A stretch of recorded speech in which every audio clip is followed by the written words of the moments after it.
Good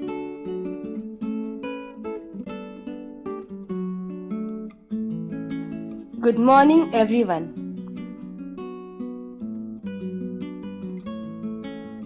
Mr. Chris Myler, an elderly carpenter who was ready to retire. He told his employer of his plans to leave the house building business to live a more leisurely life with his wife, enjoying his extended family. He would miss the paycheck each week, but he wanted to retire. The employer was sorry to see his good worker go and asked if he could build just one more house as a personal favor. The carpenter agreed and started working on the last project of his life. Since it was his last project, he worked half-heartedly. He said goodbye to overtime.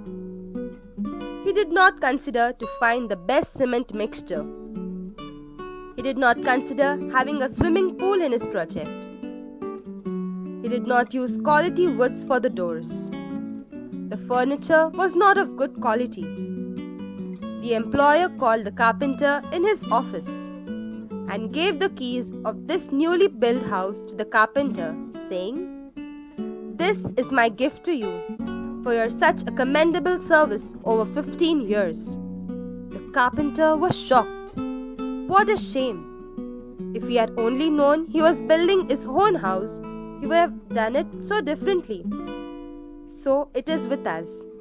We build our lives, a day at a time, often putting less than our best into the building. Then, with a shock, we realize we have to live in the house we have built.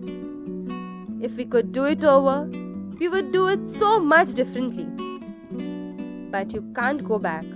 You are the carpenter, and every day you hammer a nail, place a board, or erect a wall. Someone once said, life is a do-it-yourself project. Your attitude and the choices you make today help build the house you live in tomorrow. Therefore, build wisely. We get a very beautiful message from this story. Firstly, God has sent us in this world to live our best life. We can and now. It's in our hand how we will build our lives and live our life.